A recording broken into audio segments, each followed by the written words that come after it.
दूसरी बात इसी से जुड़ी हुई है।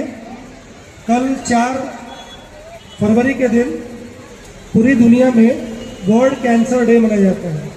ये बात मैं बहुत ही जिम्मेदारी के साथ इस मंच से कह रहा हूँ, क्योंकि यहाँ पर बहुत सी माताएं, बहनें, बच्चियाँ हैं और बहुत से पुरुष भी हैं। और आज एक और आश्चर्यजनक बात पता चली, पूरी दुनिया में कैंसर से लगभग भारत में भी हर 1 मिनट आप अगर गिनती करेंगे तो हर 1 मिनट में करीब करीब 4 व्यक्तियों की मौत कैंसर से होती है। और इस कैंसर में एक बहुत बड़ा कारण ओरल कैंसर है। ओरल कैंसर यानी मुंह का कैंसर।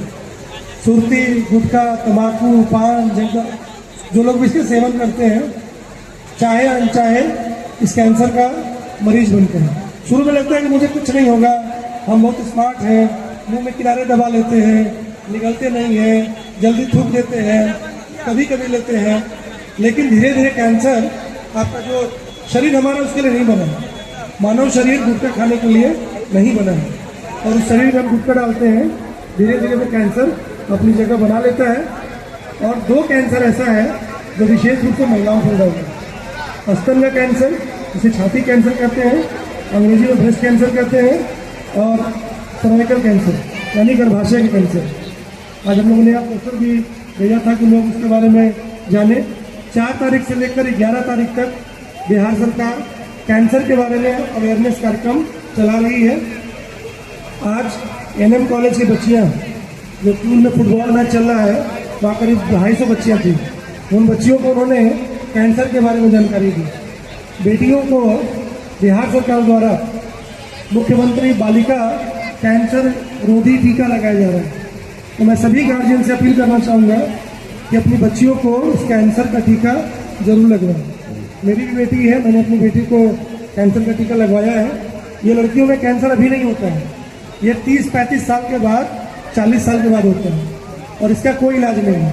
आज अगर आपने टीका लगवाया तो इसका फायदा 30-40 साल बाद दिखेगा। इसलिए सभी लोगों से अनुरोध है कि कैंसर के बारे में, चाहे वो गर्भाशय कैंसर हो, चाहे ब्रेस्ट कैंसर हो। और आज ये भी पता चला कि सिर्फ महिलाओं को ही छाती कैंसर नहीं होता है। कई बार न्यूट्रिशन की वजह से, कई बार खान पान की वजह से, गलत दिनचर्या की वजह से, और भी किसी कारण से कई बार पुरुषों में भी छाती कैंसर हो जाता है। इसलिए बहुत ज़रूरी है कि कम से कम बीच बीच में नियमित रूप से जांच करते रहें।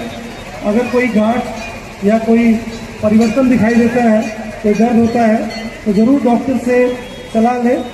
और लखीसराय जिला में अभी तक कैंसर का ट्रीटमेंट लखीसराय के सदर अस्पताल में नहीं है।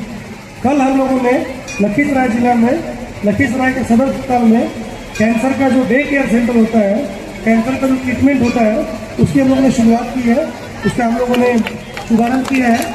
हम लोग तो चाहते हैं कि कम से कम लोग इलाज के लिए आए, ज़्यादा से ज़्यादा लोग स्क्रीनिंग के लिए आए, ज़्यादा से ज़्यादा लोग आके देखें कि कैंसर को हम लोग कैसे पहचान सकते हैं, और पहचान से ही कैंसर को दूर कर सकते हैं। अगर समय रहते कैंसर की पहचान हो गई तो कैंसर को हम लोग दूर भगा सकते हैं। और एकदम लास्ट स्टेज में कैंसर का पता चलेगा तो बहुत मुश्किल होती है। सब लोग युवराज सिंह को जानते हैं, युवराज सिंह को सब लोग जानते हैं, क्रिकेटर, 6 बॉल में 6 छक्के और चैंपियन खिलाड़ी। उस खिलाड़ी ने कैंसर को भी मात दिया है, क्योंकि सही समय पे कैंसर की पहचान हो गई। आज युवराज सिंह हमारे बीच में है। सोनाली बेंद्रे को सब लोग जानते हैं, हीरोइन, उनको सही समय पे कैंसर का पता चला, उन्होंने कैंसर का इलाज करा दिया। और तीसरी बात फिर से कहूँगा कि स्वच्छता जो है बहुत ही दैनिक गुण है। जब भी हम मंदिर सजाते हैं, जब भी हम पूजा पाठ करते हैं, जब भी पूजा के बारे में सोचते हैं, तो सबसे पहले सफाई के बारे में सोचते हैं। चाहे वो छठ पूजा की सफाई हो, चाहे मंदिर की सफाई हो, चाहे देवी प्रतिमा की सफाई हो, चाहे खुद की सफाई हो, चाहे परिसर की सफाई हो। तो पूजा पाठ का संबंध स्वच्छता से है। तो जब हम मंदिर में पूजा के लिए साफ सफाई कर सकते हैं, तो प्रतिदिन अपने घर, परिवार, पड़ोस की सफाई का भी ध्यान रखें। पिछली बार भी मैंने यहाँ से कहा था, मुझे याद है कि काले पॉलीथीन का प्रयोग हम लोग कम से कम करें।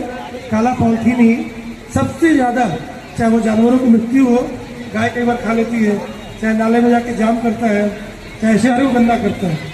तो जितना ज़्यादा हम लोग अच्छे नागरिक का व्यवहार अपनाएंगे, कहीं भी हम जाइए, किसी अच्छे घर में और किसी साधारण घर में या औसत घर में, आपको यही अंतर रहेगा। जिस घर में साफ सफाई होगी आप कहेंगे बहुत अच्छा घर है। जिस शहर में आप जाएंगे साफ सफाई मिलेगी, आप बोलेंगे बहुत अच्छा शहर है। जिस देश में साफ सफाई मिलेगी आप कहेंगे बहुत अच्छा देश है, बहुत अच्छा शहर है। तो साफ सुथरा हमारा आचरण भी रहे और साफ सुथरा हमारा व्यवहार भी रहे, साफ सुथरा हमारा शहर भी रहे। इन्हीं शुभकामनाओं के साथ कि हम लोग बेटियों का ध्यान रखें, अपने परिवार का ध्यान रखें, कैंसर के प्रति जागरूक रहें और प्लास्टिक का इस्तेमाल कम से कम करें। जितना कम प्लास्टिक का इस्तेमाल करेंगे कैंसर से हम लोग उतना दूर बनेंगे। तो साफ सफाई में रखें जीवन में। इन्हीं शुभकामनाओं के साथ आप लोगों ने आज आमंत्रित किया और कुछ बोलने का मौका दिया। और मुझे आशा है कि अगर ये 3 बातों में से कुछ भी आपको याद रहेगा, थोड़ा भी इसका पालन कर पाएंगे, माता दुर्गा के प्रति हम लोग की जो आस्था है वो और उन्नति होगी, हमारी पूजा और सार्थक होगी। इन्हीं शब्दों के साथ सभी भक्तों को बहुत बहुत शुभकामना।